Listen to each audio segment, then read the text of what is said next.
Bon, ça me fait totalement drôle de tourner aujourd'hui, après je dirais plus d'un mois que je ne prends pas la caméra, même plus je pense. Vous l'entendrez par ma voix, je suis malade, j'espère que ça va pas trop vous gêner. J'ai un gros rhume, j'ai un état grippal, j'ai un début d'angine, j'essaye de guérir de tout ça au plus vite pour pouvoir retourner au boulot.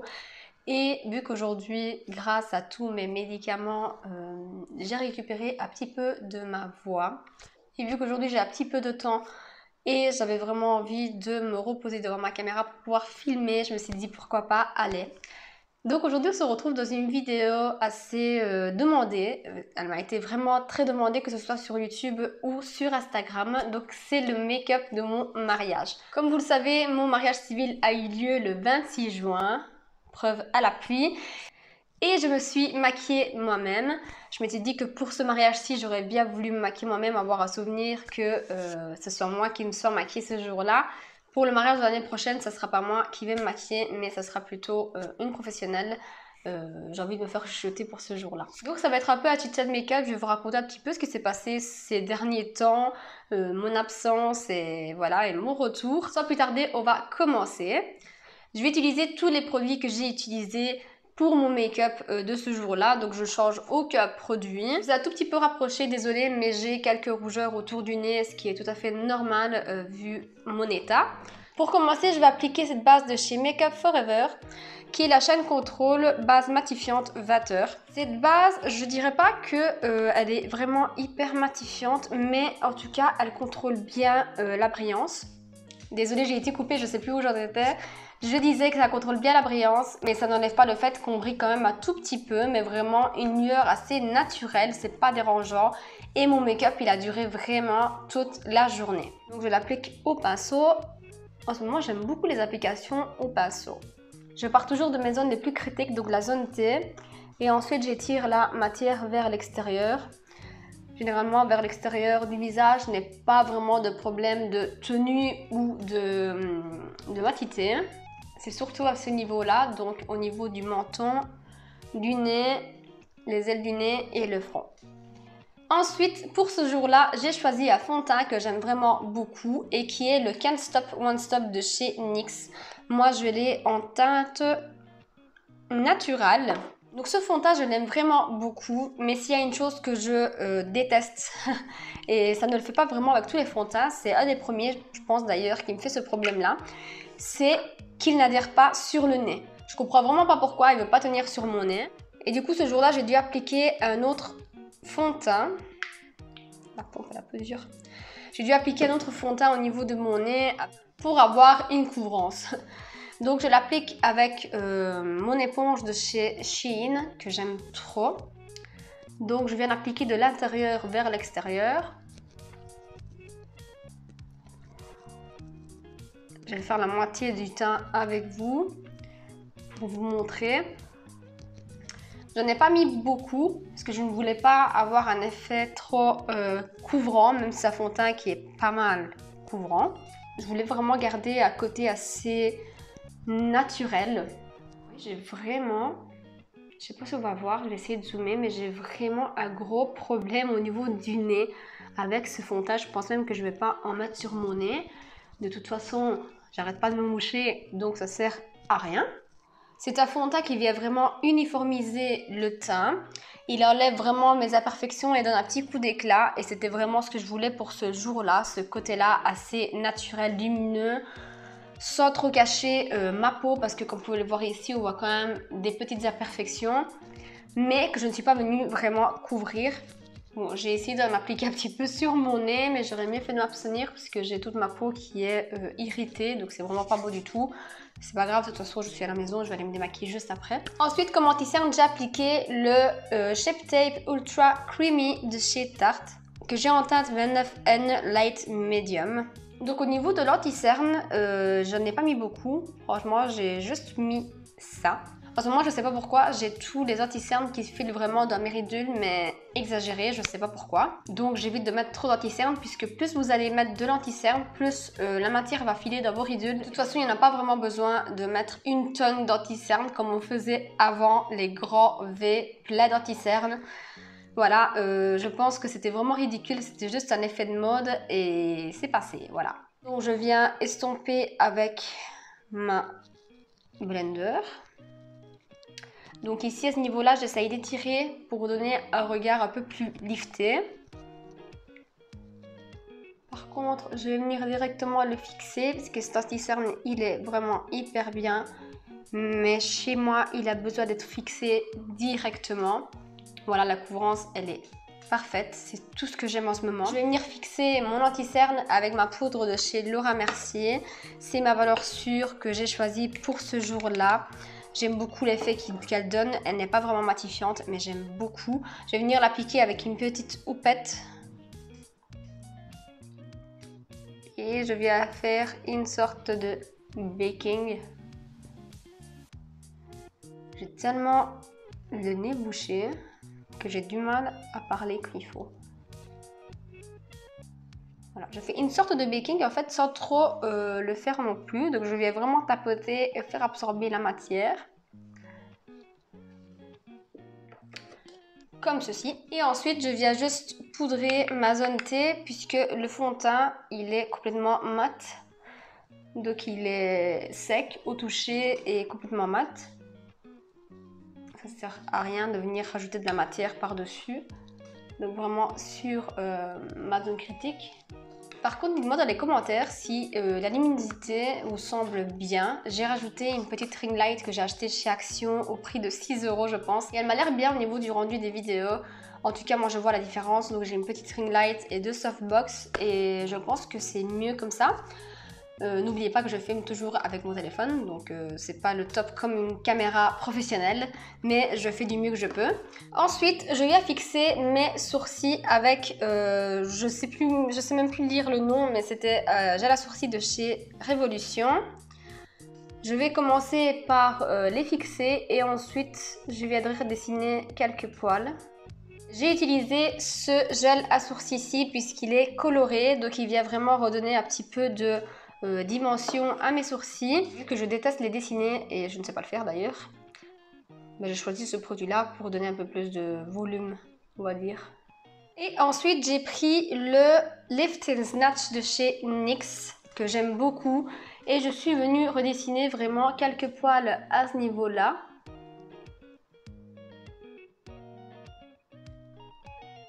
Vraiment pour venir, j'ai donné vraiment deux petits coups de feutre pour venir refaire le sourcil un peu plus carré puisque j'en ai un qui est arrondi et l'autre qui est un peu plus carré. Et ensuite j'ai rempli vraiment là où il y avait un peu moins de poils sans vraiment en faire trop.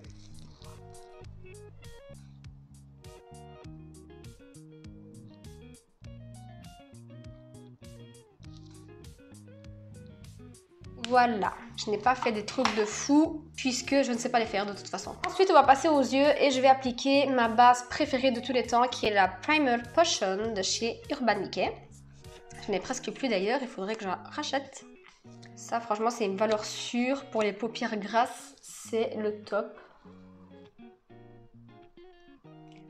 Moi, je trouve que cette base, en fait, à l'application, comme vous pouvez le voir, elle n'est pas uniforme du tout. Mais du tout. Je vais venir prendre un petit pinceau pour concealer. Elle n'est pas très uniforme. Elle s'applique mieux avec le pinceau. Au niveau de la tenue, elle est top. Donc c'est pas une base qui va venir unifier votre paupière. C'est une base vraiment qui va venir aider vos fards à accrocher mieux et faire ressortir les pigments. Ensuite pour mes yeux j'ai utilisé deux palettes. La première et c'est la plus principale, c'est la Natasha Denona, la Glam Palette. Et la deuxième c'est la Naughty Palette de chez Huda Beauty. Donc j'ai commencé par prendre la Natasha Denona et j'ai pris la teinte Crease. Vous pouvez le voir là, il y a la ring light que je vous disais. Donc j'ai pris cette teinte 6. Je vais dire que c'est Crease parce que en fait cette palette elle n'a pas forcément de nom de fard. C'est juste que vous savez replacer vos fards là où vous voulez les utiliser. Donc transition, crease, coin interne, coin externe. Enfin voilà, si vous connaissez un petit peu la palette, vous connaissez le système. Je prends un pinceau assez bold et fluffy. Et je viens appliquer cette teinte là comme fard de transition.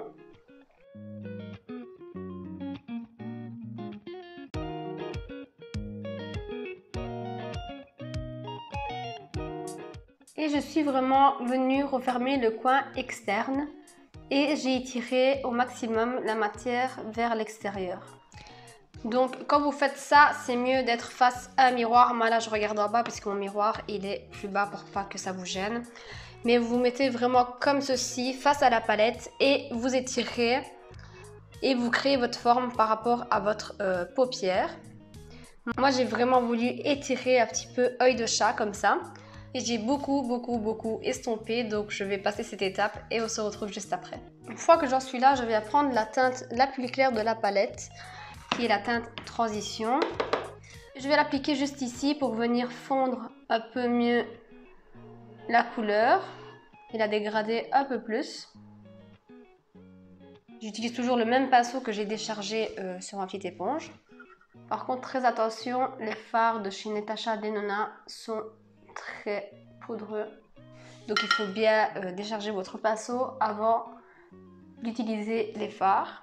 Donc je n'ai pas fait un truc très compliqué, je viens nettoyer même s'il n'y a pas de chute, mais vu que c'est un make-up quand même marié, c'était pour le jour de mon mariage, je veillais à ne pas avoir de chute, surtout que j'ai fait mon teint avant puisque j'ai du mal à faire mon teint après le make-up des yeux. Je viens prendre cette teinte-ci qui est dorée, je vais la prendre avec mon doigt. Et je vais venir l'appliquer dans un premier temps sur toute la paupière où je n'ai rien mis, donc jusqu'ici, toute cette partie-là. J'applique d'abord avec mon doigt et ensuite je viendrai un peu plus précisément avec un pinceau.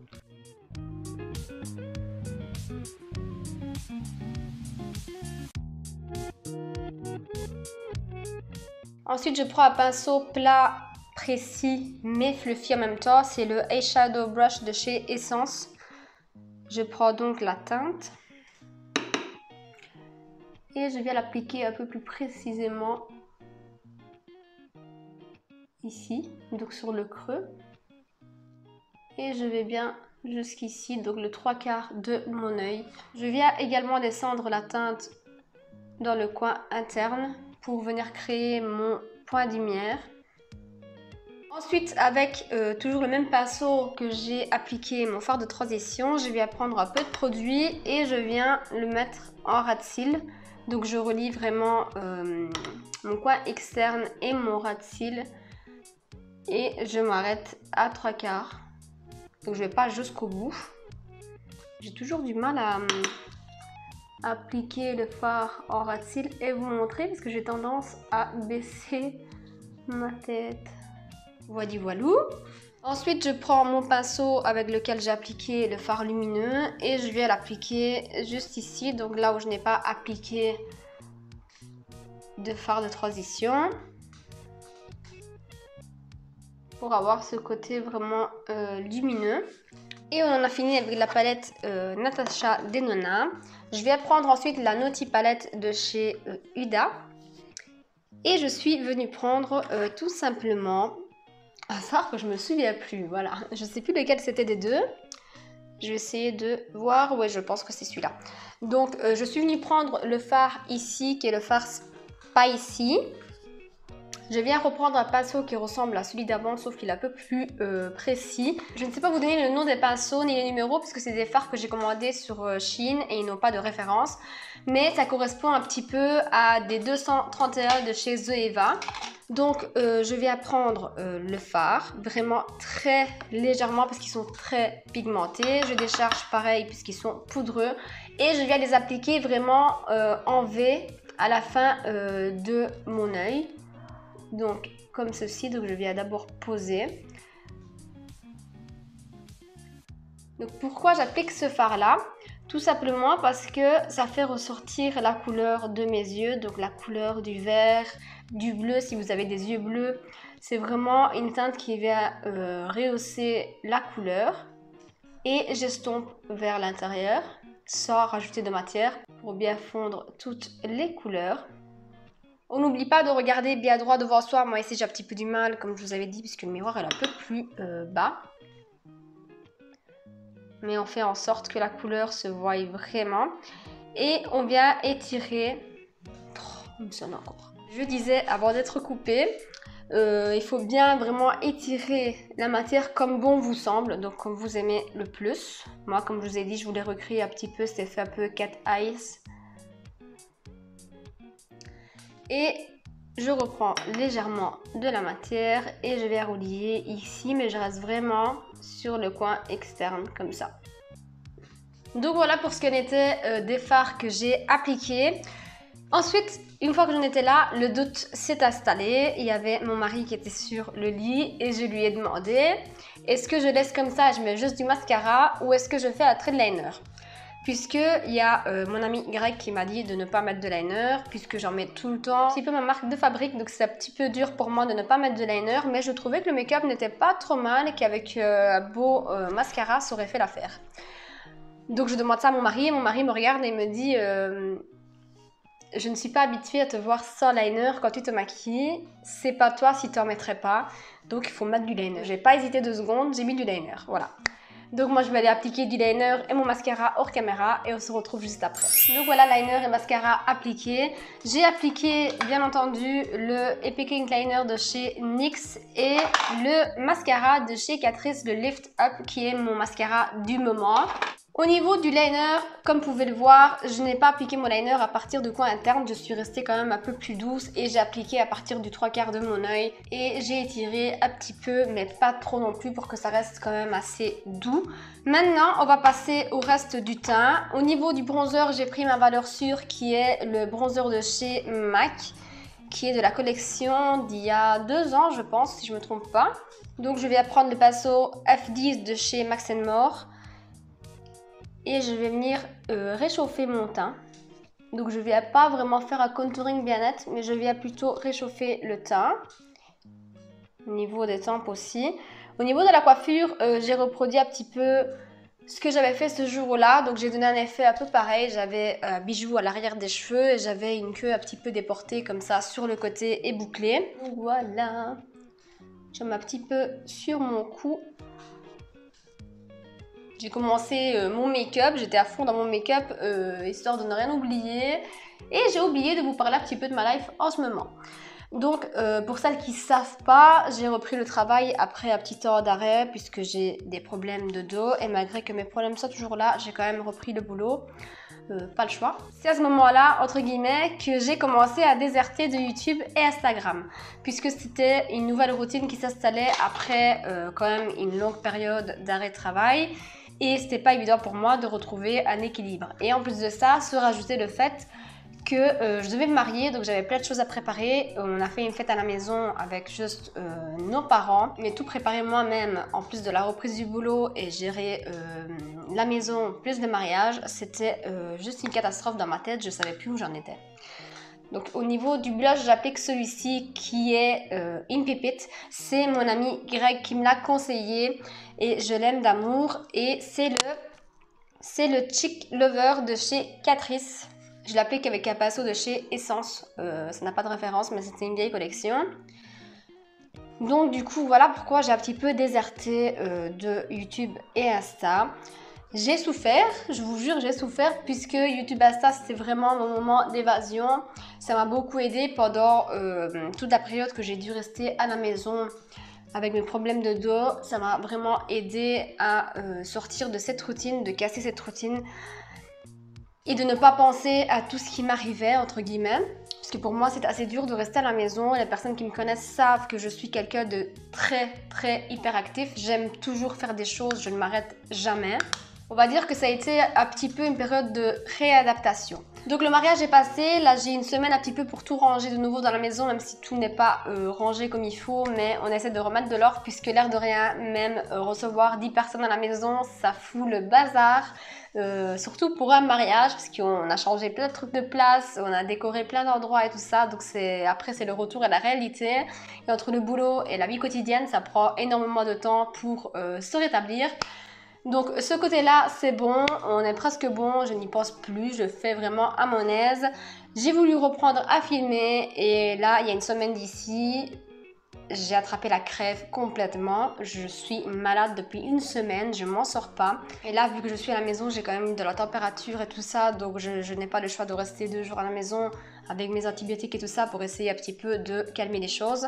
Je me suis dit, je vais me poser devant la caméra, un peu comme au bon vieux temps, pour ne pas penser au fait que je sois malade. Donc voilà. Au niveau de la lighter, j'ai pris celui-ci de chez Makeup Revolution, qui est le Reloaded. Et je l'ai en teinte Dare to Divulge. Je l'applique avec un pinceau highlighter de chez Essence toujours, que j'aime beaucoup. Et on brille, voilà, on brille. On n'hésite surtout pas à briller. Je m'étais dit pour ce jour-là, non, il faut que tu restes un peu plus naturel, ne mets pas trop d'highlighter. Mais en fait non, ce n'est pas moi. Donc j'ai appliqué de l'highlighter comme s'il n'y avait pas demain. J'ai ensuite repris un petit peu mon pinceau à poudre. Je ne retrouve pas. Et je suis venue fondre un tout petit peu. Comme ceci, même si le blush est déjà assez lumineux en soi. Et voilà, je suis un petit peu venue mélanger des matières. Et en dernier, je suis venue faire mes lèvres. Donc pour mes lèvres, j'ai changé d'avis 1000 fois. À la base, j'avais acheté ce liquide mat de chez Maybelline que j'avais pris en teinte 65 Seductress. Seductress, oui voilà. Je me suis dit comme ça liquide mat et ça ne bougera pas de la journée. Mais au final j'ai changé d'avis puisque je voulais quand même garder une certaine souplesse au niveau de mes lèvres. Et j'avais vraiment peur que ça s'effrite dans la journée, même si je n'ai jamais eu de problème avec ce genre de rouge à lèvres là. Mais je voulais quand même garder une certaine hydratation à mes lèvres. Donc j'ai mis pour commencer un crayon de la marque Mickey, donc qui est vendu chez Action. Je fais le contour de mes lèvres. Comme ceci. Ensuite, je suis venue appliquer un rouge à lèvres de chez MAC qui est le Velvet Teddy. Et je viens l'appliquer vraiment sur les bords externes et je laisse le milieu un peu plus vide, on va dire. Comme ceci. Et ensuite, je viens prendre un rouge à lèvres de chez Huda Beauty qui est le Staycation, qui est légèrement plus clair. Et je viens l'appliquer au milieu.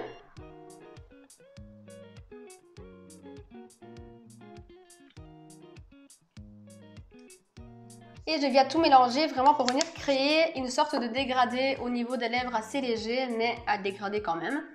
Pour venir fixer le make-up, pour venir vraiment fondre toutes les matières et que ça tienne toute la journée, je vous assure que ça tient toute la journée. Je suis venue appliquer le spray fixateur de chez Urban Decay, le All Nighter, qui est ma valeur sûre de tous les temps. Moi j'ai la version normale, mais apparemment il y a la version pour matifier, que je testerai une fois que j'aurai terminé celle-ci, même si celle-ci me convient très bien comme formule. Je l'aime d'amour. Je ne l'appliquerai pas aujourd'hui puisque je vais aller me démaquiller juste après. Vu que je suis malade et je vais tout gâcher d'ailleurs là, je me retiens de me moucher. C'est pour ça que je me suis dépêchée un petit peu au niveau de la vidéo aussi parce que c'est un peu dur. Et pour le make-up de la journée, je peux vous dire qu'il n'a pas bougé, que ce soit le make-up des yeux ou le teint, ça n'a pas bougé du tout. Il y a juste le rouge à lèvres que j'ai rajouté au fur et à mesure de la journée. C'est pas liquide mat, mais il a quand même une bonne tenue. J'ai vraiment mangé de tout n'importe quoi, je n'ai pas arrêté de manger pendant la journée. On n'a pas arrêté de manger, franchement, il y avait tellement de buffets que 10 personnes c'était impossible. Je pense d'ailleurs qu'on avait un buffet pour 30 personnes. Et ça nous faisait de la peine de voir le buffet qui était encore plein. Donc on a mangé à plusieurs reprises. Mais malgré tout, la tenue du rouge à lèvres a été vraiment topissime. J'en ai rajouté une fois ou deux pendant la journée pour les photos et c'est tout. J'espère que ce tuto pourra aider quelques futures mariées qui souhaitent se maquiller elles-mêmes. Ça m'a beaucoup été demandé. Il y a beaucoup de personnes qui souhaitent se maquiller elles-mêmes le jour de leur mariage, puisque c'est quand même un gros budget quand on y pense. Faire appel à une professionnelle, c'est pas donné. Moi, pour l'année prochaine, par exemple, celle que j'ai choisie, qui est une très bonne de la région, elle prend 80 € si mes souvenirs sont bons pour le jour J. Et s'il y a un essai, je pense que c'est encore à part, je ne sais plus, mais bref, 80 €, c'est peut-être rien du tout pour certaines personnes, mais c'est quand même un gros budget pour des personnes qui organisent un mariage avec un budget un peu plus restreint. Ça monte vraiment assez vite, donc je pense que ce tuto pourra servir à certaines personnes qui souhaitent se maquiller d'elles-mêmes. Sinon, pour vous en dire un peu plus sur mon mariage, la journée s'est très bien déroulée. À la base, on devait avoir vraiment du mauvais temps. Il y avait des orages qui étaient annoncés, donc on a eu des orages les jours qui ont précédé et les jours qui ont suivi, mais le jour du mariage, ça a été super. Le seul truc qui me fait râler, c'est qu'on avait prévu une tonnelle, donc on voulait faire ça dans une tonnelle dans le jardin. Donc on l'avait monté la semaine d'avant et tout, on l'avait bien attaché et ensuite on a eu une tornade et la tornade a emporté la tonnelle. Donc on s'est dit, vu qu'il va faire mauvais, ça sert à rien de prévoir ça dans le jardin, on va prévoir ça à l'intérieur. Donc j'ai monté tout ce qui était arche à ballon et tout ça, je vais essayer de vous mettre des photos. On a tout monté vraiment à la maison. Et au final, ce jour-là, il a fait vraiment très bon. On a quand même pu profiter de la terrasse. On était tous dehors à la terrasse en train de prendre l'apéro et tout ça. Mais voilà, on a prévu ça à l'intérieur. C'était pas plus mal. Au moins, c'était sûr et certain qu'on ne serait pas mouillé ce jour-là. La commune, ça a été vraiment hyper rapide. On n'a pas eu le temps de comprendre qu'on était mariés. Franchement, ça a pris 10 minutes. 10 minutes à la commune pour nous dire qu'on était mariés. C'était quand même une émotion assez forte. Je ne pensais pas. Les jours qui ont précédé, je n'ai jamais stressé, je n'ai jamais eu des petits coups de stress, mais le jour J, franchement, je me disais que j'y étais. C'était pas un mauvais stress, c'était plus un stress dans le sens où j'étais contente d'être arrivée enfin à cette étape-là. Ça faisait tellement longtemps que je rêvais d'être mariée, du coup, à mon mari. Et pour moi, c'était un rêve qui se réalisait. Même si ce n'était que la commune, donc le mariage civil. Je me demande quand même ce que ça va être l'année prochaine pour le mariage religieux. J'y tiens énormément, c'est mon rêve de petite fille. Et voir toute la famille, vraiment toute la famille réunie l'année prochaine, j'espère avec ce Covid que ce soit possible. Ça va être une émotion, une double émotion, puisqu'il y a mon rêve qui va encore une fois se réaliser. Et on va enfin se revoir tous ensemble, ce qui nous manque vraiment énormément. En plus, moi, toute ma famille est en Sicile, donc la plupart des personnes qui devront venir au mariage, si ça sera possible, j'espère que oui, ils devront venir de là-bas. Et ça fait exactement 4 ans que je ne les vois pas. C'est énorme puisque on se voyait quasiment toutes les années et là ça fait 4 ans. Entre l'achat de la maison, le mariage et tout ça, ça n'a pas été possible. Donc ça va être double émotion. Sinon, j'espère que cette vidéo annoncera le début de plein d'autres vidéos, qu'il n'y aura plus de problèmes et que je pourrai enfin me lancer dans mes vidéos. Je vais passer l'été avec vous. Je sais qu'il y a des influenceurs qui s'arrêtent pendant l'été. Moi, je vais continuer puisque je ne pars pas en vacances. Donc ça va être vraiment mon seul passe-temps de cet été. Si la vidéo vous a plu, comme d'habitude, laissez un petit pouce bleu, un petit commentaire qui me fait toujours plaisir. N'oubliez pas également de me suivre sur Instagram et sur Vinted que vous retrouvez en lien en barre d'infos. Moi, je vous fais d'énormes bisous. Je vous dis à très vite dans une prochaine vidéo. Ciao!